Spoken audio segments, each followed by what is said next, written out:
우리 말씀 보도록 하겠습니다. 우리에게 주신 말씀은 창세기 8장 13절에서 22절까지 말씀 우리 함께 보도록 하겠습니다. 창세기 8장 13절에서 22절까지 우리 말씀 교독합니다. 제가 먼저 13절 읽습니다.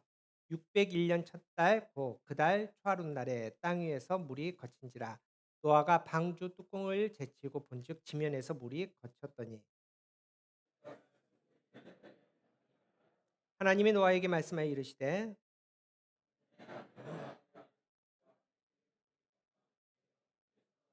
너와 함께한 모든 혈육 있는 생물 곧 새와 가축과 땅에 기는 모든 것을 다 이끌어내라. 이것들이 땅에서 생육하고 땅에서 번성하리라 하시매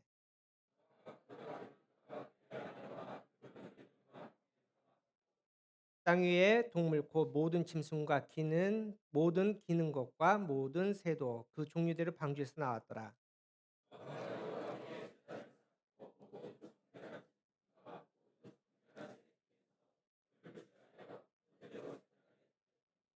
여호와께서 그 향기를 받으시고 그 중심에 이르시되 내가 다시는 사람으로 말미암아 땅을 저주하지 아니하리니 이는 사람의 마음이 계획하는 바가 어려서서 악함이라 내가 전에 행한 것 같이 모든 생물을 다시 멸하지 아니하리니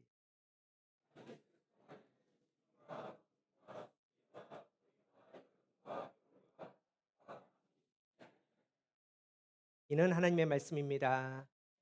할렐루야. 오늘도 거룩하고 복된 날 예배하는 이 시간에 하나님께서 하늘의 문을 활짝 열어 하늘의 평안과 은혜를 우리에게 내려주시기를 간절히 바랍니다. 긴 명절이 끝이 났습니다. 어떻게 명절에 잘 쉬셨습니까? 잘 쉬었어요? 2022년인가요? 2022 월드컵 때 기적적으로 이제 한국이 16강에 이제 통과됐는데 그때 이제 유명한 히딩크 감독이 16강 진출하고 나서 했던 말이 있거든요. 혹시 기억나시나요? "나는 아직 배고프다." 이런 말을 했습니다. 그렇게 길게 쉬었는데 푹 쉬었는데 그렇게 많이 먹었는데 여전히 또 쉬고 싶고 또 우리는 배가 고픕니다. 참 이상합니다. 쉬면 쉴수록 더 쉬고 싶고 먹으면 먹을수록 더 먹고 싶은 게 우리의 마음 같습니다. 여러분 근데 은혜도 마찬가지입니다. 진짜 은혜를 받는 사람은 은혜에 더 깊이 들어가기를 원합니다. 더 갈급하다는 겁니다. 그러니까 늘상 얘기하지만은 여러분 기도도 뭐 맛있다 그랬지 않습니까? 기도의 맛에 한번 빠진 사람은 눈 한번 잠깐 감았다 떴는데 2시간입니다. 그게 바로 은혜의 자리입니다. 그래서 여러분 은혜를 더 사모하십시오. 은혜 가운데 더 들어가십시오. 그러면 하나님께서 하늘의 문을 열어서 더 풍성한 은혜 주실 줄 믿습니다. 우리 그런 마음으로 이렇게 한번 인사합시다. 더 풍성한 은혜로 나아갑시다. 네, 그 은혜 가운데 승리할 수 있는 저와 여러분 되길 간절히 바랍니다. 우리 창세기 강의 19번째 시간입니다. 다시 믿음의 첫걸음으로 하는 제목으로 우리 함께 은혜 나누도록 하겠습니다. 지금 우리가 살펴보는 말씀은 하나님의 엄중한 심판의 내용입니다. 노아의 방주, 홍수의 사건입니다. 의인이요 당대의 완전한 자요 또 하나님과 동행했던 노아를 부르십니다. 그리고 하나님께서 노아에게 명령하시는데 큰 배를 만들랍니다. 사실 인간이 만들 수 있는 그 능력을 벗어나는 엄청난 큰 배를 준비하라고 말씀하십니다. 당시에 회개하고 돌아오는 자들을 구원하실 하나님의 목선입니다. 나무로 만든 볼품없는 큰 박스와 같은 큰 배를 만들라 말씀하십니다. 하지만 하나님께서는 4,500년 전에 만들었던 그 배를 통해서 우리에게 단 한 분을 소개시켜 주기를 원하십니다. 그분이 누구냐? 창세기 6장 14절 우리 함께 읽어보겠습니다. 시작. 너는 고페르나무로 너를 위하여 방주를 만들되 그 안에 칸들을 막고 역청을 그 안팎에 치라. 굉장히 하나님의 집요한 하나님의 의도가 담겨 있는 말씀입니다. 여러분 우리가 살펴봤지만 고페르 뜻이 뭡니까? 고페르는 달래다, 속죄하다. 역청은 안팎에 바를 역청은 속죄금, 대속금, 몸값, 보상. 이 역청을 칠하라 하는데 이 칠하라는 카파라는 뜻도 덮다, 진정하다, 화해하다, 속죄하다. 속죄를 담당하실 우리의 모든 죄를 대속하실 그분을 하나님께서는 이 방주를 통해서 이미 4,500년에 준비하셨고 그리고 우리에게 보여주기를 원하신다라는 겁니다. 여러분 그래서 우리가 방주 사건을 통해서 예수님을 만납니다. 예수님의 구원의 감격을 다시 우리가 마음에 품게 되는 겁니다. 여러분 하나님께서 명령하셨습니다. 앞서 얘기했지만은 당대에 기껏 만들어봤자 3m짜리 만든 배를 만들 수밖에 없는 그런 기술적인 한계가 있었는데 무려 155 미터 이상의 배, 큰 배를 하나님께서 만들라고 명령하셨습니다. 이 명령에 노아는 순종했습니다. 그리고 하나님께서 만드신 말씀하신 그 배를 몇 년 동안 만드느냐. 학자마다 다르지만은 보통은 120년 동안 이 방주를 만들었다라고 기록하고 있습니다. 여러분 이제 120 년이 지났습니다. 방주가 다 완성이 됐습니다. 그리고 하나님께서 말씀하신 대로 하늘에서 비가 내리기 시작했습니다. 여러분 당시 상황을 한번 생각해 보십시오. 당시 사람들이 어땠을까요? 우리는 어제도 비가 내렸는데 '비 오나 보다. 아 비 또 오네.' 이러고 넘어가지만은 당시 사람들은 그 노아의 비 내릴 때 난리가 났을 겁니다. 이유는 그동안 이 땅에 단 한 번도 비가 내린 적이 없었거든요. 여러분 우리 선교사님들이 인제 간혹 아프리카에 있는 이제 아이들을 한국에 겨울에 초대를 합니다. 그러면은 꼭 일정 중에 데려가는 곳이 있습니다. 어딜까요? 스키장입니다. 스키 타러 가는 게 아니라 뭘 보여주고 싶어서? 눈 보여주고 싶어서. 왜냐하면 그 아이들은 아프리카에서 한 번도 눈을 못 봤잖아요. 그러다가 스키장에서 마침 눈이 하늘에서 내립니다. 그러면 얘들이요 흥분해 가지고 운답니다. 너무 신기하고 하늘에서 향기 막 내려오니까. 여러분 당시 사람도 그랬을 겁니다. 하늘에서 갑자기 비가 후두둑 물이 떨어지는데 충격이었을 겁니다. 너무나 신기했을 겁니다. 뭐 어떤 사람은 무서웠을 겁니다. 그런데 여러분 그 설레임도 그 신기함도 잠시 비가 내리는데 너무 내립니다. 이게 쏟아 붓습니다. 점점 물이 차오릅니다. 그때서야 사람들이 '아차 120년 동안 노아가 외쳤던 그 소리를 기억합니다. 그래 노아가 비가 내린다는데 비가 내리면 심판이래. 다 죽는데.' 그래서 사람들이 그때서야 뛰기 시작합니다. 어디로? 방주로 뜁니다. 노아가 만든 그 방주로 열심히 뜁니다.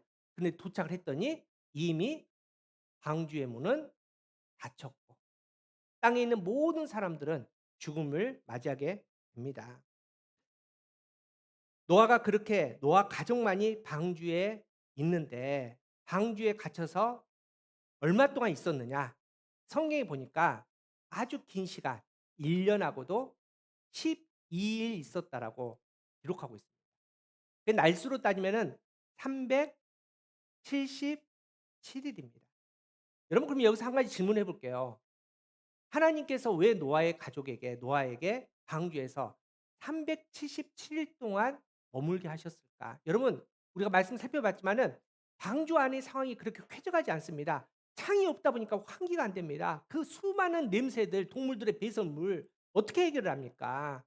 또 문도 없지만 또 창 위에 하나밖에 없기 때문에 햇빛도 안 들어옵니다.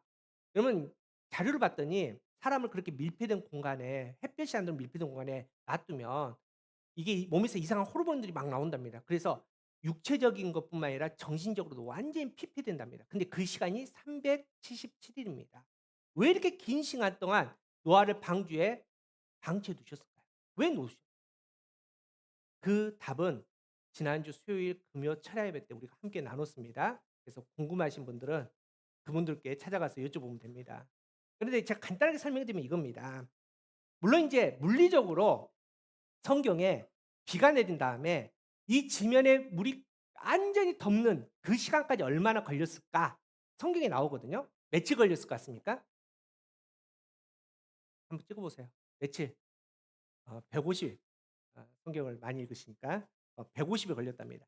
자 물이 완전히 찰 때까지 150일 걸렸습니다. 그러면 이 물이 줄어들고 마를 때까지는 한 277일 걸렸겠죠. 뭐 그래서 1년 조금 넘게 걸렸을 거 이건 물리적으로 이해가 되는데 그런데 왜 성경에 딱 꼬집어서 377 일이다라고 이 시간을 정확하게 기록을 해 놨을까? 여러분 이겁니다. 물론 이제 여러 가지 해석의 방법도 있지만은 특별히 학자들도 또 여러 가지 방법을 통해서 성경을 해석합니다. 그중에서 성경의 수비학적 해석이라는 게 있습니다. 예를 들어서 모든 숫자마다 의미가 있다는 겁니다. 저도 인제 성경에 인제 이런 거를 가지고 다니는데 이게 뭐냐면은 성경 속의 숫자의 의미들입니다. 뭐 예를 들어서 1은 성부의 단일성, 창조 성부 하나님을 뜻한다. 2는 연합을 뜻한다. 3은 완전수이지 않습니까? 성부, 성자, 성령, 하늘의 순로가 3이다. 4는 땅의 수다. 동서남북 봄, 여름, 가을, 겨울. 5는 5가 재밌습니다. 은혜의 숫자입니다. 그래서 예에서 우리가 오병이어 괜히 5마리가 아닙니다. 떡 5개가 아닙니다. 이 5가 은혜의 숫자입니다. 그런데 25는 또 더 재밌습니다. 여러분 25는 5 곱하기 5지 않습니까? 그래서 5가 두 번이 나와서 이 25는 은혜의 본질을 얘기합니다. 여러분 은혜의 본질은 뭘까요? 죄사함 아닙니까? 그래서 25는 죄사함이다. 이런 여러 가지 이 숫자적인 의미가 있다는 겁니다. 그래서 377은 이 성경의 수비학적 해석으로 보면은 3이 하나님의 주권적인 구속의 계획이고, 또 7, 완전한 심판과 완전한 회복을 상징하고 완전수이지 않습니까? 하나님의 나라의 숫자 3과 땅의 숫자 4를 더한 게 7이기 때문에 완전수입니다. 또 7은 언약의 완성을 뜻합니다. 또 무지개 언약을 표정합니다. 무지개, 빨주노초, 파남보 7가지 색. 그 무지개 언약을 표정한다라고 얘기합니다. 또 이렇게 해석한 사람도 있습니다. 3 더하기 7 더하기 7은 17인데 이 17은 완전한 구원수이다. 또 3, 하늘의 수 3회, 성부, 성자, 성령 하나님의 그 구원의 3회 7 곱하기 7은 49.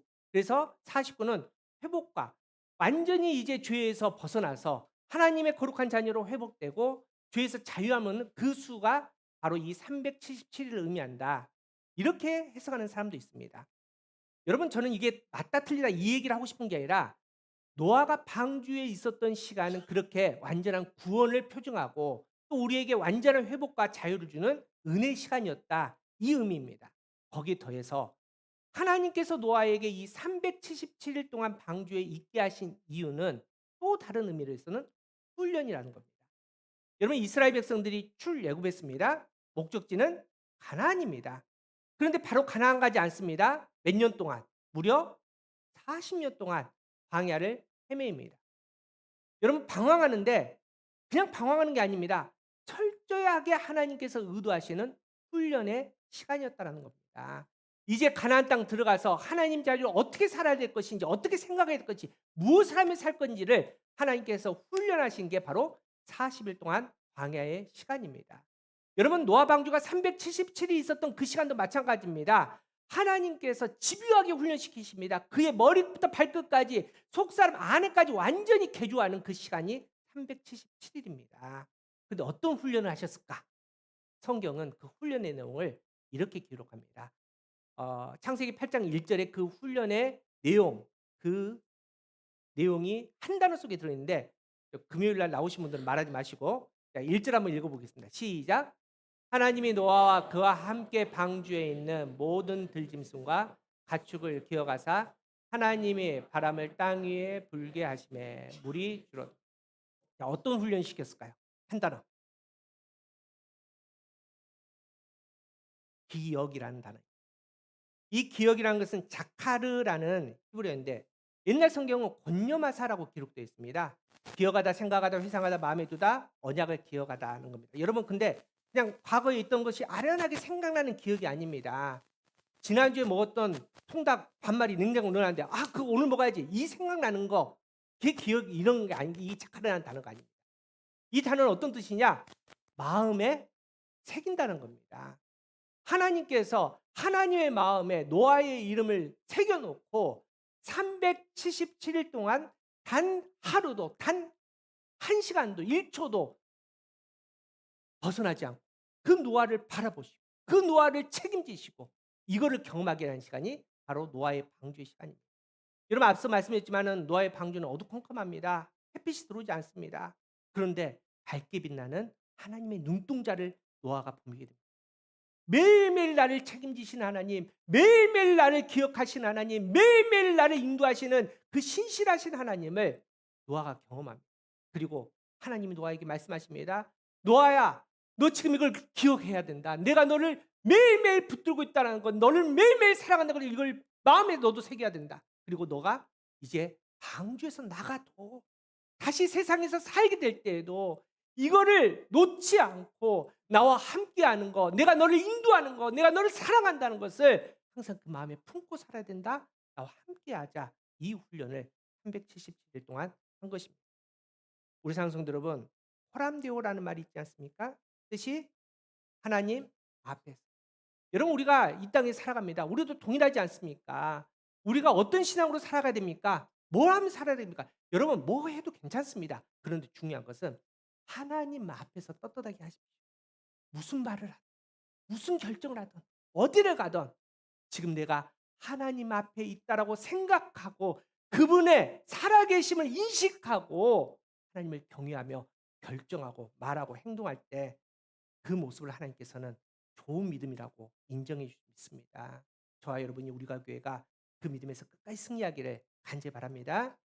중요한 것은 오늘 본문에 이제 그 377년이 7일이 끝났습니다. 노아가 이제 방주에서 나오는 장면입니다.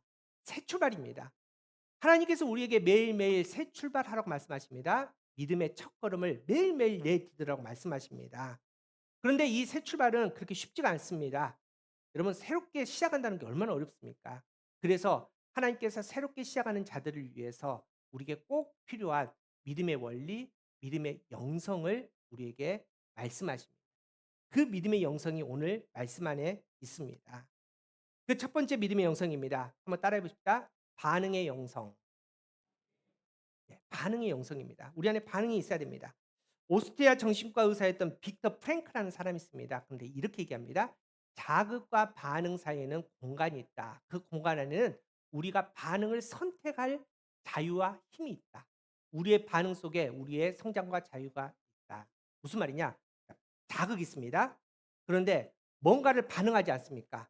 이 자극 안에 이렇게 반응할지 저렇게 반응할지 중간에 우리의 선택이 있다는 겁니다. 그런데 이 선택에 따라서 이 반응의 결과가 완전히 달라진다는 겁니다. 여러분 하나님께서 우리에게 이걸 신학적으로는 자유의지를 주셨다는 겁니다. 아담과 하와에게 선악과를 주셨고 선악과를 따먹을 수도 안 따먹을 수도 있는 자유를 주셨다는 겁니다. 그런데 진짜 중요한 것은 그냥 먹냐 안 먹냐 이거보다도 그 앞에 더 중요한 선택의 시간이 있습니다. 바로 어떤 자극에 거할 거냐에 따라서 결과가 달라지는 겁니다. 예를 들어서 하와 보십시오. 하와가 처음에 하나님의 말씀을 들었습니다. 하나님의 말씀 안에 있습니다. 여러분 선악과는 늘상 동산의 중앙에 있었습니다. 오고 가면서 항상 봤습니다. 아무런 느낌이 없습니다. 선악과네. 그러고 지나갔습니다. 그런데 어느 순간에 하나님의 말씀의 자리를 떠나서 뱀의 유혹의 자리에 들어가게 됩니다. 뱀의 유혹, 죄의 유혹을 자극받습니다. 그 자리에 계속 있다 보니까 어느 순간부터 늘상 있던 선악과가 먹음직도 하고 보암직도 하고 지혜를 줄 만한 탐스러운 물건이 된 겁니다. 그래서 따먹지 않습니까? 여러분 그래서 어떤 의미에서는 하나님께서 우리에게 허락하신 자유의지는 뭔가를 선택인데 어떤 선택이냐? 어느 자리에 거할 건지를 선택할 수 있는 이 선택의 자유의지를 주셨다라는 겁니다. 그래서 닐 포스트먼 사람이 참 재밌는 얘기인데 우리는 판단하지 않는다. 우리는 반응할 뿐이다. 다시 말해서 우리가 어느 자리에 있느냐에 따라서 우리의 의지와 상관없이 우리는 그 자리에 그 자극에서 반응을 할 수밖에 없는 사람이라는 겁니다. 여러분 그래서 어떤 사람들은 "아 나는 걱정 없습니다. 나는 죄의 자리에 가도 나는 어디를 가도 나는 믿음을 지킬 수 있습니다." 여기 혹시 자신하실 분 한 명도 없다는 겁니다.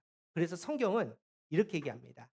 잠언 4장 14절 15절 우리 함께 읽어보겠습니다. 시작. "사악한 자의 길에 들어가지 말며 악인의 길로 다니지 말지어다. 그의 길을 피하고 지나가지 말며 돌이켜 떠나가지." 여러분 그 자리에 거하지 말라는 겁니다. 그 자극 받지 마십시오. 은혜의 자리로 가십시오. 말씀의 자리로 가십시오. 여러분 우리가 매일 아침마다 왜 큐티합니까? 여러분 백일 성경 왜 합니까? 우리가 왔다 갔다 하면서 왜 찬양을 듣습니까? 세상이 아니라 하나님의 은혜의 자극을 받으려 말씀의 자극을 받으려 그 자극을 받으려야지 우리가 성령의 열매가 나오기에 그런 거 아닙니까? 그래서 여러분 죄의 자극에 그 자리 일부러 찾아가지 마십시오. 은혜 자리 가십시오. 은혜 자리에서 하나님을 만나고 하나님과 온전하게 교통하며 하늘의 열매를 거둘 수 있는 저와 여러분 되기를 축복합니다. 근데 중요한 것은 노아가 그랬다는 겁니다. 여러분 이제 377 일이 지났습니다. 얼추 보니까 풀도 났습니다. 땅도 말랐습니다. 여러분 노아가 얼마나 밖에 나가고 싶겠습니까? 여러분 아들들, 며느리 그리고 아내가 "이제 갑시다. 나갑시다. 다 말랐는데 풀도 났는데 이제 방주 열고 나갑시다." 여러분 동물도 막 "허우." 하고 막 아우성 치지 않겠습니까? 그런데 이상합니다. 노아가 꿈쩍하지 않습니다. 아무리 아내가 아들들이 보채도 움직이지 않습니다. 그러던 노아가 갑자기 어느 날 벌떡 일어나서 방주의 문을 열고 나갑니다. 여러분 그 시기가 언제냐? 그때가 언제냐? 오늘 말씀 본문 15 절에 이렇게 나와 있습니다. 함께 읽어 보겠습니다. 시작. 하나님이 노아에게 말씀하여 여러분 명확하지 않습니까?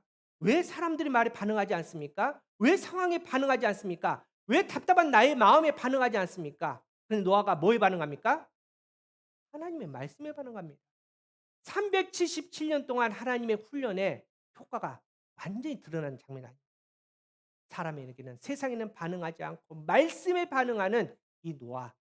여러분 이게 하나님께서 원하시는 우리의 믿음의 모습입니다. 성경에 마찬가지입니다. 아브라함도 그랬고 모세도 그렇고 사무엘도 그렇고 사도 바울도 그렇고 다 말씀에 반응했더니 하나님의 아름다운 가문을 일으키고 선지자가 되고 그리고 구원자가 되고 이방인의 선지자가 될 수 있었다는 겁니다. 여러분 한번 따라해 봅시다. 믿음의 사람들은 말씀에 반응하는 사람들입니다. 근데 말씀에 반응하기 위해서 먼저 뭐 해야 됩니까? 말씀의 자극을 받아야 됩니다. 은혜 자리에 들어가요. 그 은혜 자리에서 정말 말씀 가운데 하나님께서 원하시는 그 믿음의 자리에서 승리할 수 있는 저와 여러분 되길 간절히 바랍니다. 자, 두 번째 영성입니다. 한번 따라해 봅시다. 우선순위의 영성. 여러분 뭘 하든지 간에 우선순위가 중요하다고 말합니다. 여러분 세상 사람들은 명확합니다. 뭐 먼저 해야 됩니까? 뭐 먼저 해야 됩니까? 우리 학생들도 뭘 먼저 공부해야 되는지 또 우리 사업하시는 분들 뭐 먼저 해야 됩니까? 중요한 거 먼저 하고 또 하나는 이런 거 안 배우셨나요? 어. 중요한 거 먼저 하고 시급한 거 먼저 하라는 겁니다. 여러분 이게 세상의 원리지 않습니까? 그렇다면 노아 보십시오. 노아 당시 한번 생각해 보십시오. 이제 377일 만에 노아의 방주가 열렸습니다. 가장 먼저 해야 될 게 뭐가 있을까요? 지금 아무것도 없습니다. 먹을 것도 없지 않습니까? 377일 동안 다 먹었습니다. 여러분 어디에서 잡니까? 물론 방주 전에는 하나님께서 그 모든 기온과 모든 것을 사람이 살기 위한 최적화로 만들었습니다. 근데 이제 홍수가 내리면부터는 상황이 다릅니다. 갑자기 더워집니다. 밤에는 춥습니다. 뭐가 필요합니까? 집이 필요하죠. 거처가 필요하죠. 그럼 내려서 당장 오늘 저녁에 이슬을 피할 거처를 만들어야 되죠. 당장 오늘 저녁에 밥을 먹어야 되는데 먹을 것을 구해야 될 거 아닙니까? 여러분 일단 살고 봐야 될 거 아닙니까? 살아야지 뭘 하죠. 사랑도 하고 뭘 하죠. 그러면 노아가 지금 가장 급한 거는 지금 집도 짓고 음식도 구하고 뭐 이런 거 아니면 생존의 문제입니다. 그런데 이상합니다. 노아가 그런 것들에 관심이 없습니다. 그리고 문을 열자 노아의 첫 번째 우선순위가 뭐였냐? 오늘 보면 20 절입니다. 우리 함께 20절 읽어 보겠습니다. 시작. 노아가 여호와께 제단을 쌓고 모든 번제로 제단을 노아가 제일 먼저 뭐 합니까? 제단을 쌓고 하나님께 예배했다는 거예요.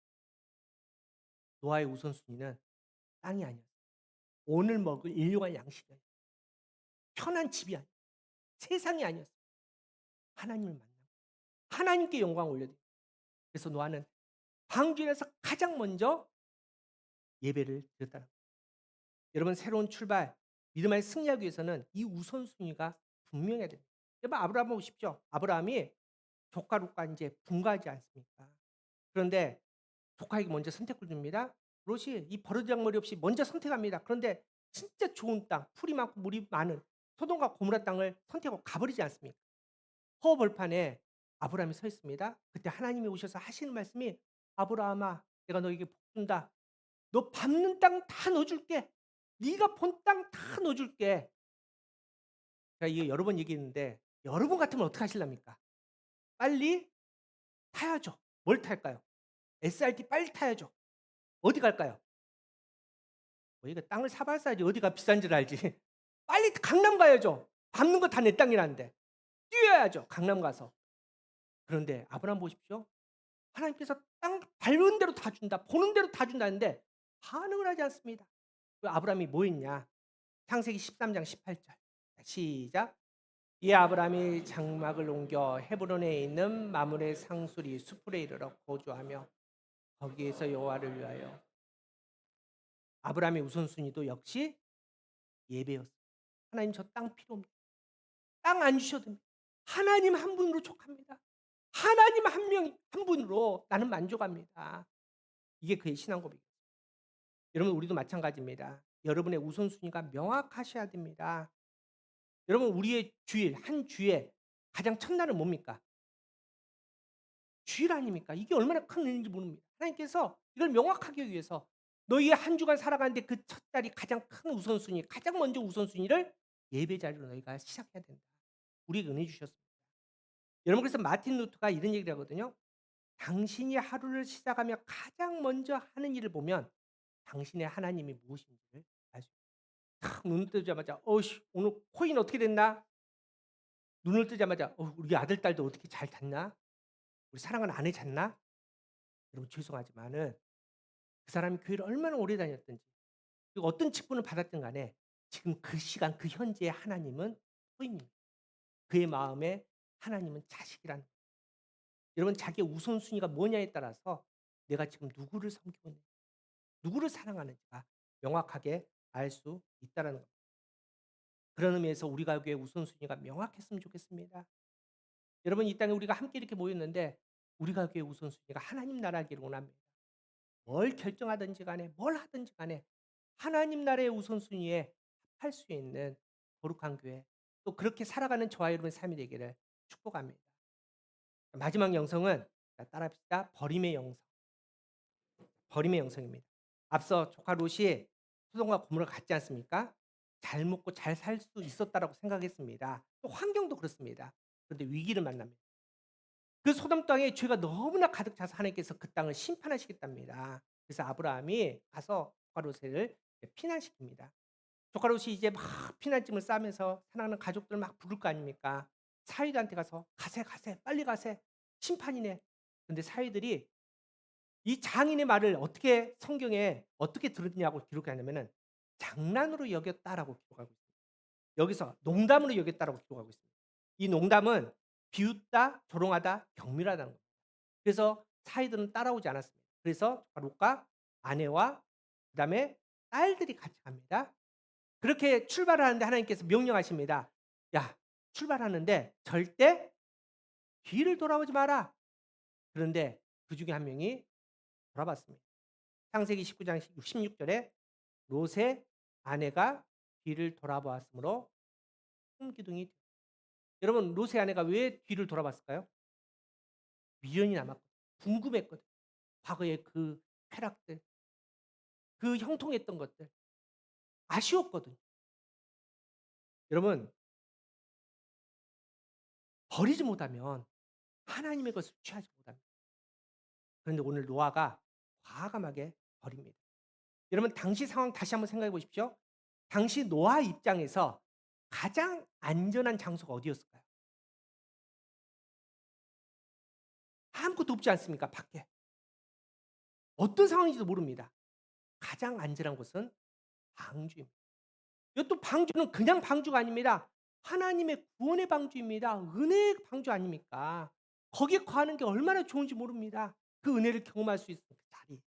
그런데 하나님께서 말씀하시기에 노아가 그 방주를 버립니다. 창세기 8장 16절 방주에서 나오고 또 19절 나머지 모든 동물도 방주에서 나왔다. 방주를 버린 겁니다.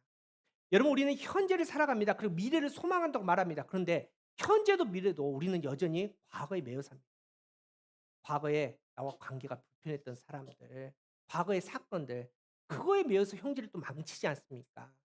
미래를 소망한다고 하지만은 과거의 그 일 때문에 우리는 미래로 나가지 못합니다. 여러분 그래서 우리가 교회도 지금 현재 이 버림의 영성이라는 이 시험대에 있습니다. 하나님께서 3년 전에 거룩한 교회를 우리에게 허락하셨습니다. 하나님의 꿈을 이루라고 말씀하셨습니다. 명령하셨습니다. 너희만 복 받는 교회가 아니라 복의 통로로 복이 될지라라고 선포해 주셨습니다. 그러기 위해서는 여러분 우리가 새롭게 시작해야 되는데 과거에 매여 있습니다.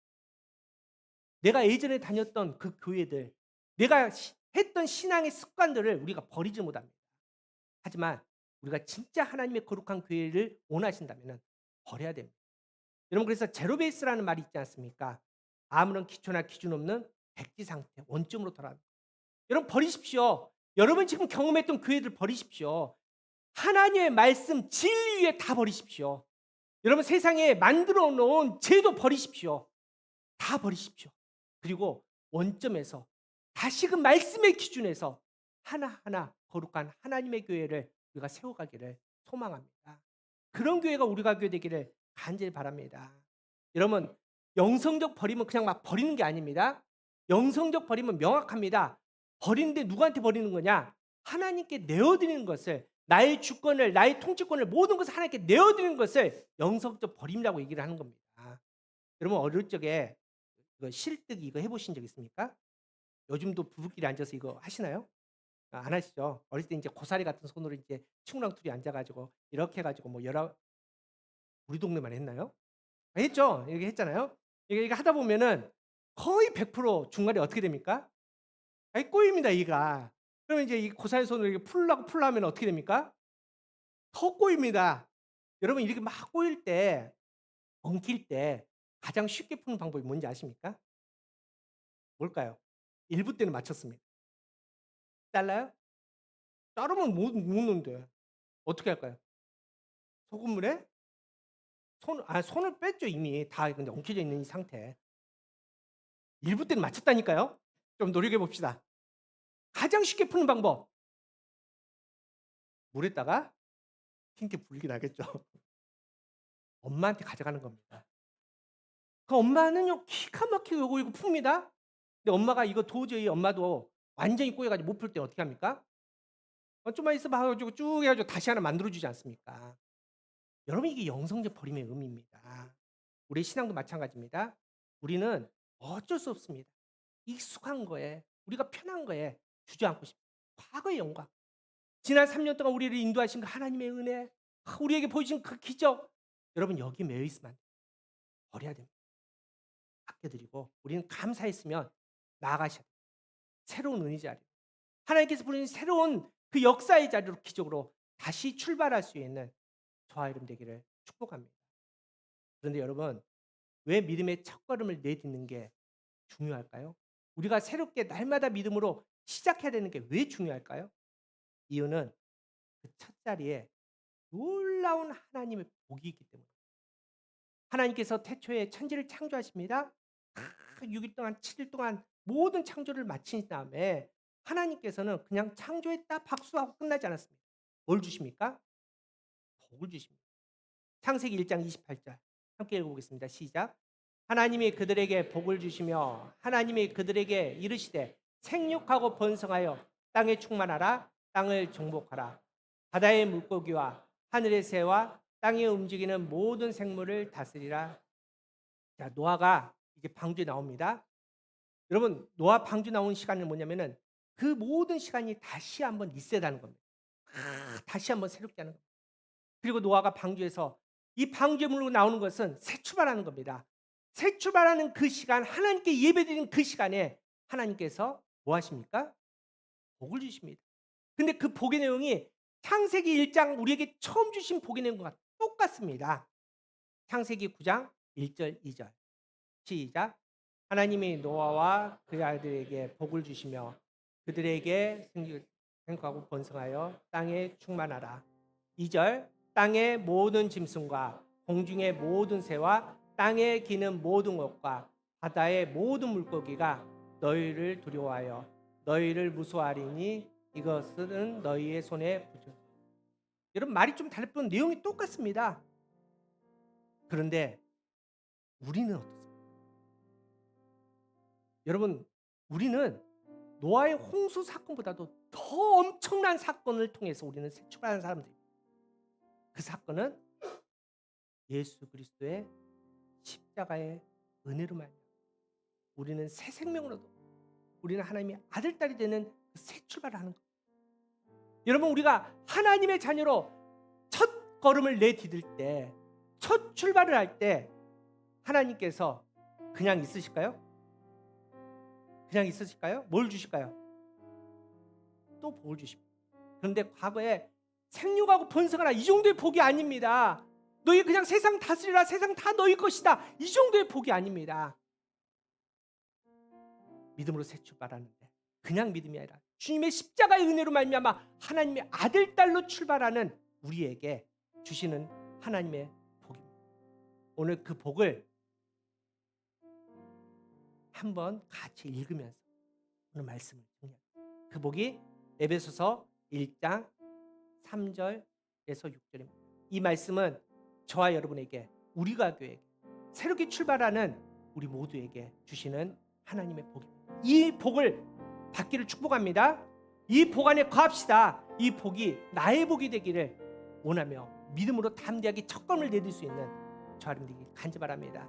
우리 에베소서 1장 3절에서 6절입니다. 시작. 찬송하리로다 하나님 곧 우리 주 예수 그리스도의 아버지께서 그리스도 안에서 하늘에 속한 모든 신령한 복을 우리에게 주시되, 곧 창세전에 그리스도 안에 우리를 택하사 우리로 사랑 안에서 그 앞에 거룩하고 흠이 없게 하시려고 그 기쁘신 때로 우리를 예정하사 예수 그리스도로 말미암아 자기의 아들들이 되게 하셨으니, 이는 그가 사랑하는 자 안에서 우리에게 거저 주시는 바 그의 은혜의 영광을 찬송하게 하는 것입니다. 이 말씀은 새롭게 첫 출발, 첫 걸음을 내딛는 저와 여러분에게 주시는 하나님의 복의 말씀입니다. 그 복을 통해서 승리할 수 있는 우리 모두에게 간절히 바랍니다.